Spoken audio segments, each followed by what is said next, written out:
the GOP, has decided in Pennsylvania that they want to change the way we elect our president. And it is at once scary and at once foolish. The whole way that the Electoral College is assigned and electoral votes are assigned is governed by the states. So in effect, the states do matter. Whether you elect a state legislature or a state house, a state senate, a governor in your state can determine exactly how you elect your president.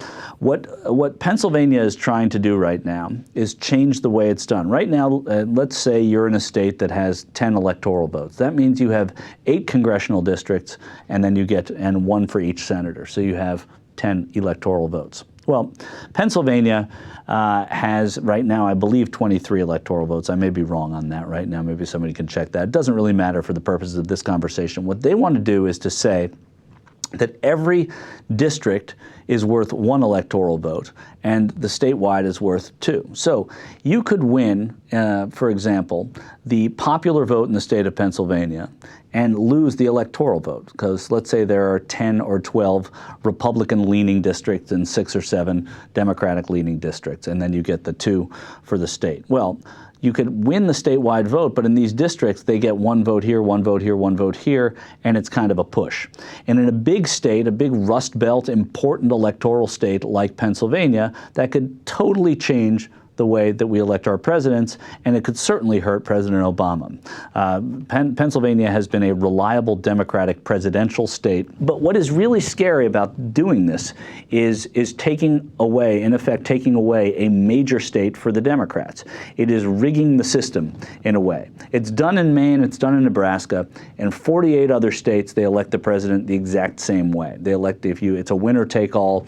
If you win one state, you win all the electoral votes. In Maine and Nebraska, it's different. The fact that that happens in Maine and Nebraska is not as impactful because they're such small states. Also, the chances of winning the popular vote in Maine and losing the electoral vote, practically impossible in both those states because of the small populations. However, in Pennsylvania, that would not be the case. And I think that it's important that Democrats, there's no legal way around this, but what Democrats, certainly in Pennsylvania and around the country, have to do is prove how distasteful and unfair this is, which is a very idealistic and almost silly thing for me to say, because how do you do that? Well, the more people see things rigged, the more they don't like them. Even, I will dare say this, even if they're Republicans. And I think that what's going on in Pennsylvania could totally impact, it could totally unelect this president because it is such an important state. And that whole area is whether it's Pennsylvania, Ohio, money's not going to go into Pennsylvania. But the flip side of that is that it marginalizes you in Pennsylvania.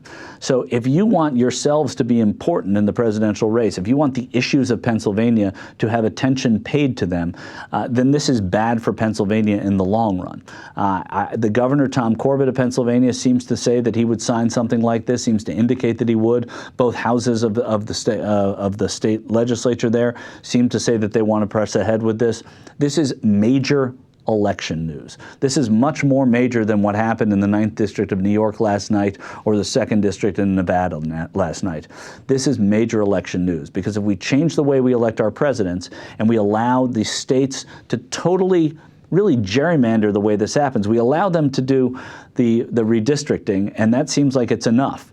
If they can draw the congressional districts to their favor, that we know that going in. But if we elect a Republican or an all-Democrat for that matter, all-Democratic, an entirely Democratic state legislature, and then in the middle we decide, oh, well, we're also going to change the election rules, how we elect our presidents, that doesn't seem right, it doesn't seem fair, and it also marginalizes the people of the state.